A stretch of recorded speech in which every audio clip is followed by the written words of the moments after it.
अस्सलाम वालेकुम स्टूडेंट, मैं सर आतिफ। आज हम कैश बुक के लेक्चर 3 के साथ हाजिर हैं। लेक्चर 3 में फोकस किया जाएगा काउंटर एंट्री में। काउंटर एंट्री होती क्या है, काउंटर एंट्री को किस तरह बनाना होता है, कहाँ पोस्टिंग करनी होती है।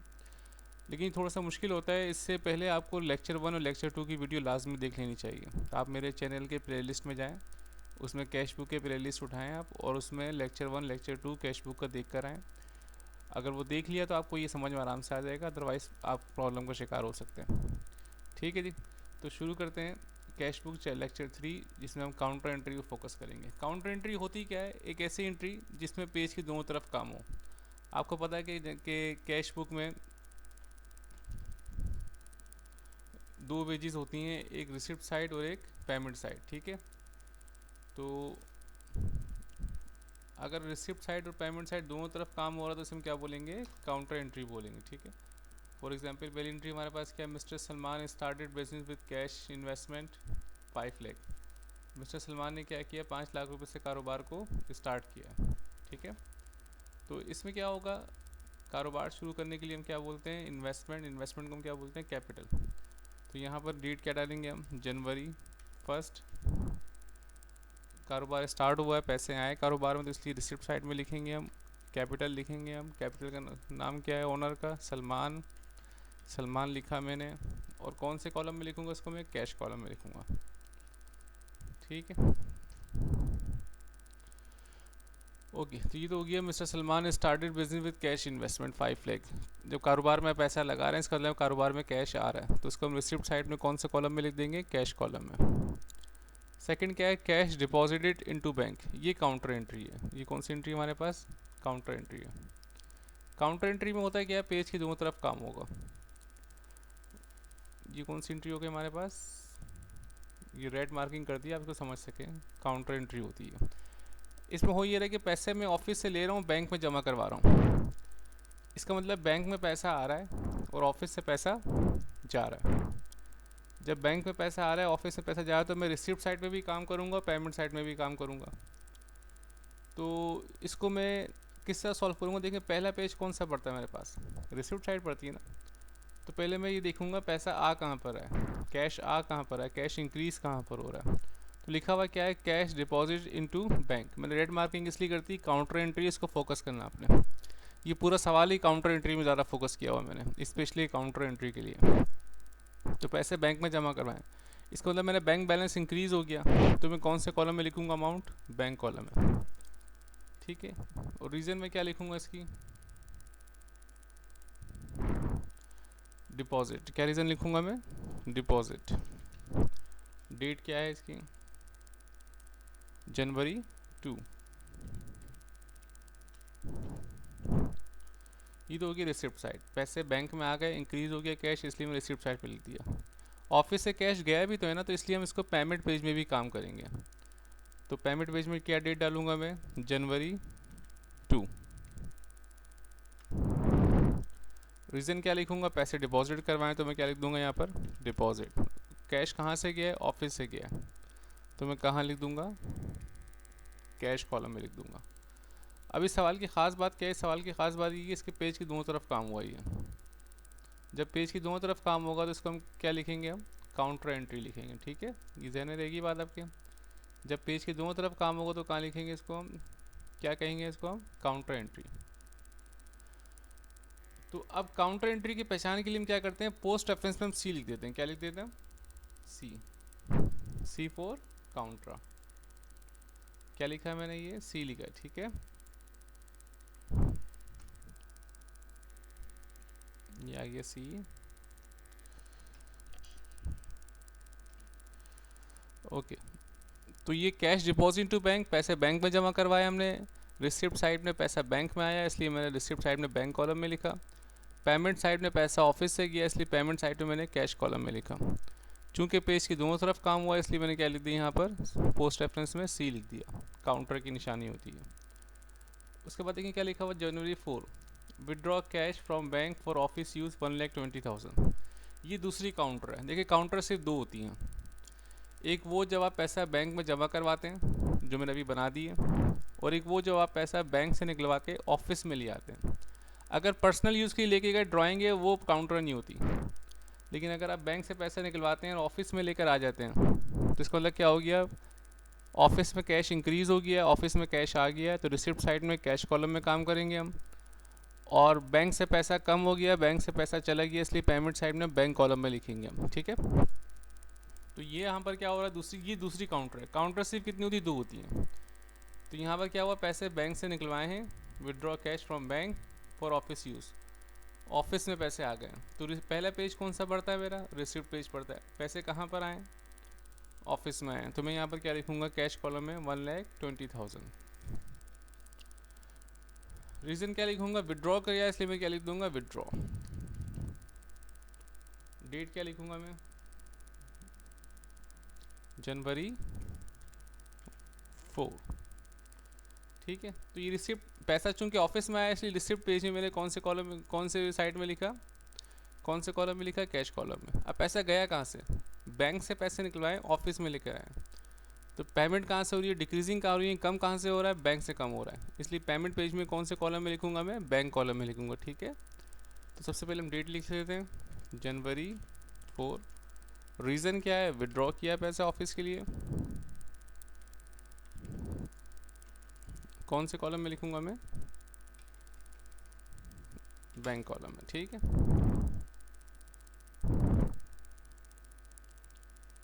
ओके,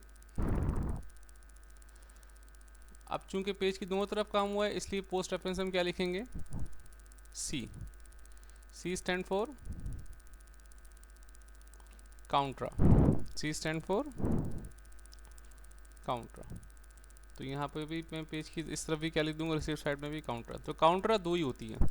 एक, जब आप पैसे बैंक में जमा करवाते हैं, तो जब बैंक में जमा करवाएंगे तो रिसीप्ट साइड पे बैंक कॉलम में, और पेमेंट साइड में कैश कॉलम में, क्योंकि पैसा ऑफिस से गया और बैंक में आ गया।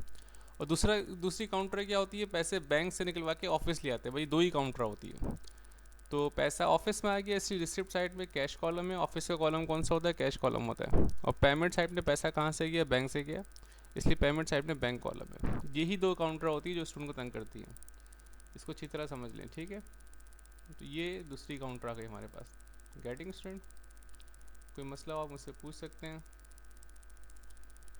मेरे नंबर ये गिवन है, देख लें आप, इसमें आप व्हाट्सअप कर सकते हैं, आप अपने दोस्तों से शेयर कीजिए। Okay, January 5, check receive from customer Noman ₹60,000। Check receive किया है नोमान से, कस्टमर है 60,000 रुपये। तो पहले हम डिसाइड करते हैं पैसे आ रहा है जा रहा है, तो इसमें तो साफ लग रहा है कैश आ रहा है, लेकिन क्या बैंक कॉलम में आ रहा है। आमतौर पर स्टूडेंट समझते हैं चेक है इसलिए बैंक कॉलम, लेकिन इसने चेक रिसीव तो किया है, लेकिन कहीं ये नहीं लिखा हुआ कि बैंक में जमा करवा दिया। अगर बैंक में जमा करवा देता तो मैं रिसिप्ट साइड में बैंक कॉलम पे लिखता, लेकिन इसने सिर्फ अभी चेक रिसीव किया। अक्सर ऐसा होता है प्रोफेशनल लाइफ में, आप चेक लेके रख लेते हैं और नेक्स्ट डे जाके जमा करवाते हैं, कभी उसी दिन भी जमा करवा देते हैं, जैसे जनवरी 11 को मैंने दिया हुआ है। और कभी हम क्या करते हैं, चेक ले लिया, नेक्स्ट डे जाके जमा करवा दिया। तो अब जनवरी 5 को चेक हमने रिसीव किया, बैंक में भी जमा नहीं करवाया, इसलिए बैंक बैलेंस तो बढ़ा ही नहीं मेरा। तो लिहाजा जो चेक रिसीव हुआ है इसको हम कौन से कॉलम में लिखेंगे, कैश कॉलम में लिखेंगे, क्योंकि अभी कैश चेक कहाँ मौजूद है, ऑफिस में मौजूद है, ठीक है। और जब हम किसी कस्टमर से पैसे लेते हैं तो हम क्या नाम देते हैं, अकाउंट रिसीवेबल,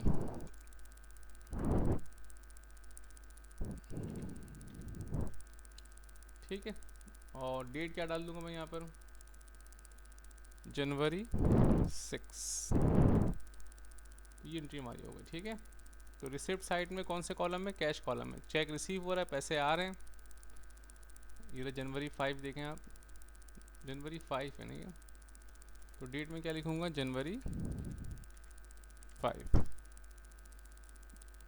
बैंक कॉलम में क्यों नहीं लिखा, क्योंकि चेक रिसीव करने की बात तो कर रहा है, लेकिन बैंक में जमा करवाने की बात अभी नहीं हो रही है। Clear. Next, cheque of Noman deposit into a bank. अब मैंने आपसे कहा ना, अक्सर हम क्या करते हैं, चेक जो होता है वो नेक्स्ट डे जमा करवाते हैं। तो वही हुआ, 5 तारीख को चेक रिसीव किया था, लेकिन जमा कब करवाया, 6 तारीख को। अब ये बन गई काउंटरा।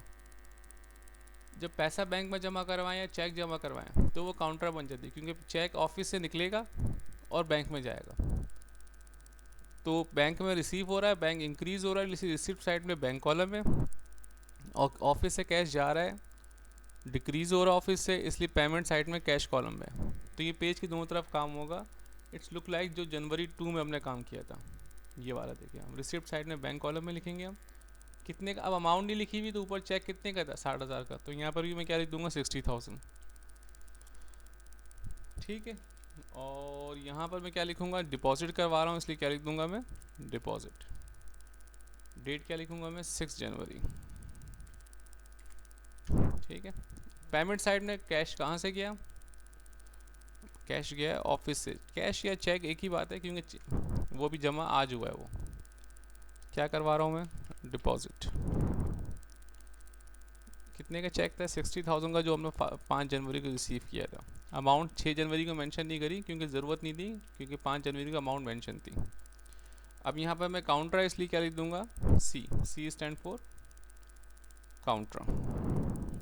तो काउंटर हमारे पास दो ही होती हैं, या तो पैसे या चेक बैंक में जमा करवाना, या पैसे बैंक से निकलवा कर ऑफिस में लेके आ जाना। ठीक है, जैसे सेकंड, फोर्थ और 6 में मैंने आपको बताया। अब जरा 11 देखें यहाँ क्या लिखा हुआ है, sold merchandise on cash ₹20,000 deposit into the bank same day. क्या मतलब है, मर्चेंडाइज आपने सेल करी है और वो उसी दिन बैंक में जमा करवा दिया। जब हम उसी दिन बैंक में जमा करवाते हैं तो वो काउंटर नहीं होता, वो सिंपल रिसिप्ट साइड में बैंक कॉलम में डायरेक्ट लिखेंगे हम, क्योंकि वो ऑफिस में कैश के रिकॉर्ड में आया ही नहीं है, वो उसी दिन क्या कहाँ चला गया, बैंक में चला गया। तो ये बात जहन में रखिएगा, अगर सेम डे लिखा हुआ तो वो काउंटर नहीं है, डिपॉजिट तो है लेकिन काउंटर नहीं है। उसको रिसिप्ट साइड में डायरेक्ट हम कौन से कॉलम में लिखेंगे, हम बैंक कॉलम में लिखेंगे। गेटिंग। तो रिसिप्ट साइड में कौन से कॉलम में, बैंक कॉलम में। क्या करवा रहे हैं हम, क्या किया, कैश सेल्स किया ना, सोल्ड मर्चेंडाइज, तो मैं यहाँ पर क्या लिखूंगा, सेल्स।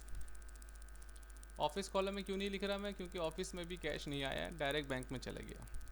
डेट में क्या लिखूंगा, जनवरी 11। तो ये काउंटर नहीं है, ये जहन में रखिएगा, जब सेम डे आ जाए तो इसका मतलब है डायरेक्ट कौन से कॉलम में जाएगा, बैंक कॉलम में जाएगा। जनवरी 15 देखते हैं, withdraw cash from bank for office use 42,000 and for personal use 12,000। अब इसमें दो चीज़ें एक साथ मेंशन कर दी, पैसे निकलवाए गए बैंक से 42,000 ऑफिस यूज़ के लिए, ये बन गया काउंटर। काउंटर दो ही होती हैं, या तो पैसे बैंक में जमा करवाएं या बैंक से निकलवा के ऑफिस में लेके आ जाएं। तो ये जो पहला केस है ये काउंटर है, बैंक से पैसा निकला है और ऑफिस में आ गया, तो ऑफिस में कैश इंक्रीज हो गया, तो लिहाजा मैं कौन से कॉलम में लिखूंगा, मैं कैश कॉलम में लिखूंगा। ठीक है।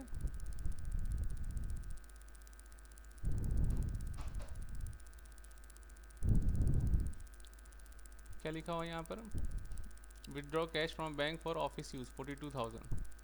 तो डेट क्या है हमारे पास, जनवरी 15। पहला पेज कौन सा पड़ता है मेरे पास, रिसिप्ट साइड में पैसे विड्रॉ किए, रीज़न में क्या लिखूंगा मैं, विड्रॉ। और कौन से कॉलम में लिखूंगा, कैश कॉलम में। क्यों, क्योंकि पैसे बैंक से निकले और कहाँ पर आ गए, ऑफिस में आ गए। ठीक है। इसी तरह पेमेंट पेज में पैसा कहाँ से निकला है, कहाँ से कम हुआ, बैंक से कम हुआ है, तो पेमेंट साइड में कौन से कॉलम है, बैंक कॉलम है। डेट क्या लिखूंगा मैं यहाँ पर, जनवरी 15।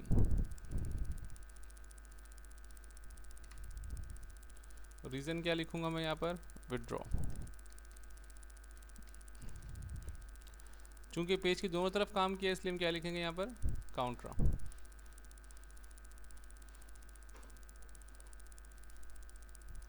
पेज की दोनों तरफ काम हुआ इसलिए हम क्या लिख देंगे यहाँ पर, काउंटर। पोस्ट रेफरेंस में सी लिख दिया मैंने यहाँ पर, और यहाँ पर भी पोस्ट रेफरेंस में मैंने क्या लिख दिया, सी। तो ये पहला पार्ट हो गया हमारे पास। ठीक है। Withdraw cash from bank for office use 42,000, पैसे बैंक से निकलवाएं और ऑफिस में लेकर आएगा। तो रिसिप्ट साइड में कैश कॉलम में और पेमेंट साइड में बैंक कॉलम में। ऑफिस में कैश इंक्रीज़ हुआ इसलिए इंक्रीज रिसिप्ट साइड में कैश कॉलम में, बैंक से कैश डिक्रीज़ हो गया इसलिए पेमेंट साइड में बैंक कॉलम में। अब इसका दूसरा पार्ट देखते हैं। और 12,000 रुपये और निकलवाए उन्होंने पर्सनल यूज़ के लिए, तो ये काउंटर नहीं होता। पर्सनल यूज़ के लिए जो कुछ भी होता है वो ड्राइंग होता है अकाउंटिंग में, ड्राइंग। तो डायरेक्ट मैं यहाँ पर जनवरी 15 लिखूँगा मैं, और यहाँ पर क्या रीज़न लिख दूंगा मैं, ड्राइंग। क्या लिख दूंगा मैं यहाँ पर, ड्राइंग। और कौन से कॉलम में अमाउंट आ जाएगी यहाँ पर, 12,000 रुपये पर्सनल यूज़ के लिए आ जाएगी, ठीक है।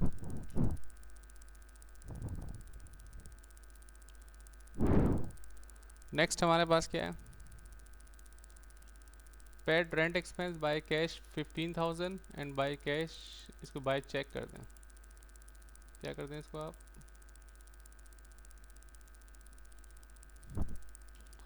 Bye check.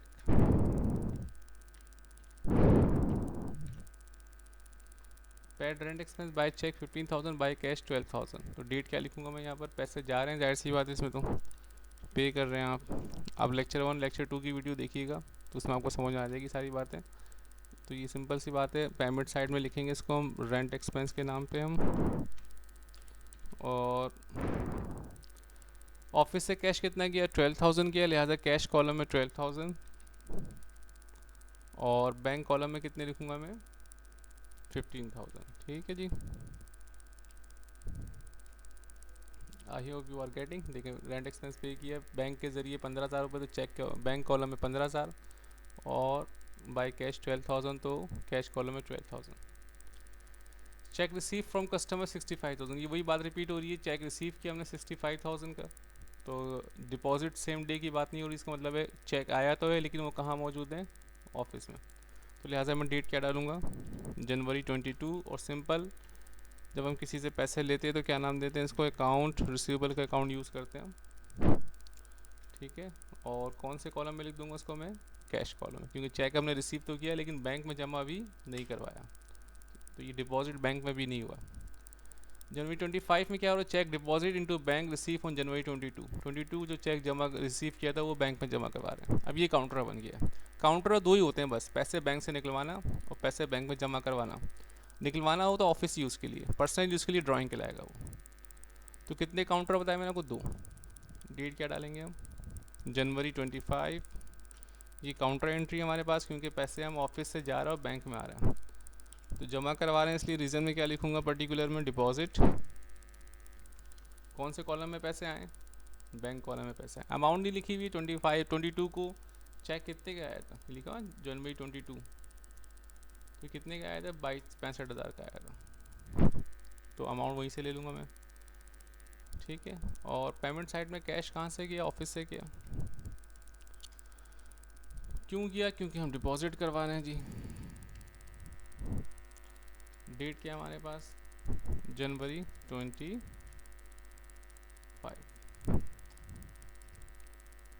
ठीक है। पेज की दोनों तरफ काम हुआ इसलिए हम क्या लिखेंगे, काउंटर। आई होप कि आपको समझ में आया होगा। ये काउंटर एंट्री नहीं समझ आया, वीडियो दोबारा देखें, मेरा नंबर ये गिवन है आपको, इसमें आप मुझे कॉल कर सकते हैं, कांटेक्ट करके मुझसे पूछ सकते हैं आप, नो प्रॉब्लम। ओके, अब इसके बाद टोटल करते हैं हम। तो कैश कॉलम को हम प्लस करेंगे सारी वैल्यूज़, तो 7877 आ गया, 7,87,000, ये हमारे पास कैश इंक्रीज़ हुआ है। फिर इसमें से जो कैश डिक्रीज़ हुआ इसको माइनस कर देंगे, ये सारी चीज़ें क्या हो जाएंगी, माइनस, तो बैलेंस कितना आ गया, 4,50,000। फिर ये 4,50,000 नेक्स्ट मंथ के लिए क्या बन जाएगा, बैलेंस BT, जैसे टी अकाउंट हम करते हुए आ रहे हैं। इसी तरह बैंक के रिसिप्ट साइड को हम प्लस करेंगे, क्योंकि ये कैश इंक्रीज़ वाला पेज है, 3,45,000 आ गया। उसमें से हम क्या करेंगे, जितनी ही पेमेंट होंगे सबको क्या कर देंगे, माइनस कर देंगे। ये पेमेंट पेज है, सारी माइनस कर देंगे, तो कितने पैसे बचे हमारे पास, 1,56,000, ठीक है, वो बैलेंस BT हो गया। और ये टोटल आ गया सारे कॉलम का। टोटल करते वक्त हम इन सब को प्लस कर लेते हैं, बैलेंस CD को ही प्लस कर लेते हैं टोटल करते वक्त, ठीक है। दोनों का टोटल सेम आना चाहिए, कैश कॉलम का कैश कॉलम का, बैंक कॉलम का बैंक कॉलम का। और जो बैलेंस CD होगा नेक्स्ट मंथ के लिए क्या बन जाएगा, बैलेंस BD। बस आज के लिए इतना ही। हैव अ नाइस टाइम, अल्लाह हाफिज़।